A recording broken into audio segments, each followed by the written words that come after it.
ગુંદરના લાડુ પણ તમે ઘરે બનાવવા ઈચ્છી રહ્યા છો તો ગભરાવાની જરૂર નથી, કારણ કે આ વિડીયોમાં તમે જાણી જશો કે સરળતાથી ગુંદરના લાડુ કઈ રીતે બનાવી શકાય। નમસ્કાર દર્શક મિત્રો, ખબર છે .com પરથી હું દ્રષ્ટિ આપ સૌનું સ્વાગત કરું છું। શિયાળાની આ કડકડતી ઠંડીમાં શરીરને ગરમ રાખવા માટે આપણે ઘણા બધા ગરમ પાકો ખાવાનું શરૂ કરી દીધું હશે। હવે આવામાં ઘણી બધી ગૃહિણીઓ ઘરમાં રહીને જ ઘણા બધી જાતના અલગ અલગ પ્રકારના પાકો બનાવતા હોય છે, જેમાંના એક એટલે કે ગુંદર પાક।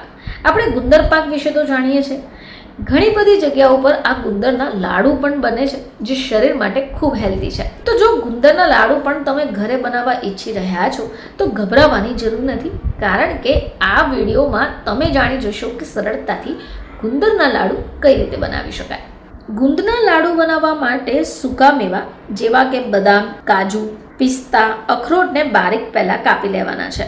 હવે આની સાથે તમારે ઘઉંના લોટની પણ જરૂર પડવાની છે। તો ચાલો જાણીએ કે સરળતાથી આ ગુંદના લાડુ કઈ રીતે બનાવી શકાય। તો જ્યારે તમે ગુંદના લાડુ બનાવવા ઈચ્છો છો તો સૌથી પહેલાં તમારે સારી ક્વોલિટીનો ગુંદ માર્કેટમાંથી ખરીદીને લાવવું પડશે। જ્યારે તમે એને ખરીદવા જાઓ છો ત્યારે એની ક્વોલિટી સારી રીતે તપાસી લો।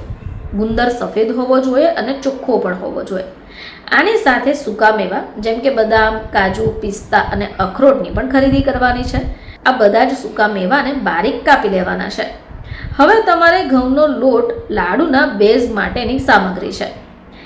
ઘઉંનો લોટ લઈને તમારે એને ધીમા તાપે શેકી કાઢવાનો છે। ધ્યાન રાખવાનું છે કે ઘઉંના લોટનો રંગ ન બદલાઈ જાય। શુદ્ધ ઘીનો ઉપયોગ કરવો જોઈએ, જેથી લાડુમાં સ્વાદ પણ સારો રહે અને પોષણ પણ મળી રહે। હવે એની સાથે મીઠાશ માટે તમે પોતાનો ઓપ્શન સિલેક્ટ કરી શકો। સૌથી પહેલાં એક મોટી કઢાઈને ગરમ કરવા મૂકી દેવાની છે। હવે આ ગુંદને નાના નાના ટુકડામાં તોડીને ધીમા તાપે એને તળી કાઢવાના છે।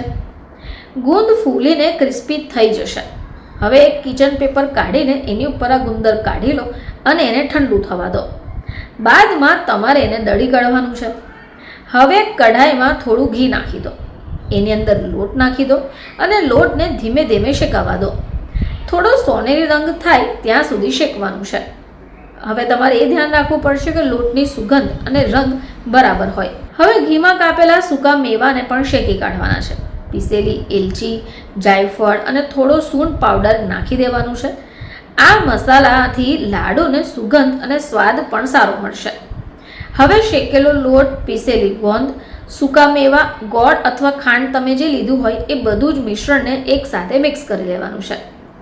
હવે આ મિશ્રણને સારી રીતે મિક્સ કર્યા પછી એમાં ઘી નાખતા જઈને એને લાડુના ફોર્મમાં એટલે કે લાડુનો આકાર આપવા માંડો।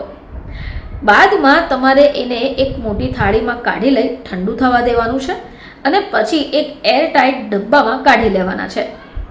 દર્શક મિત્રો, શિયાળાની આ ઠંડીમાં આ ગોંદના લાડુ ખૂબ પૌષ્ટિક આહાર માનવામાં આવે છે। જો એને ખાવામાં આવે તો આપણે ફિટ પણ રહી શકીએ। ફરીથી તમારી સમક્ષ હાજર થઈશું, ત્યાં સુધી જોતા રહેજો ખબર છે .com।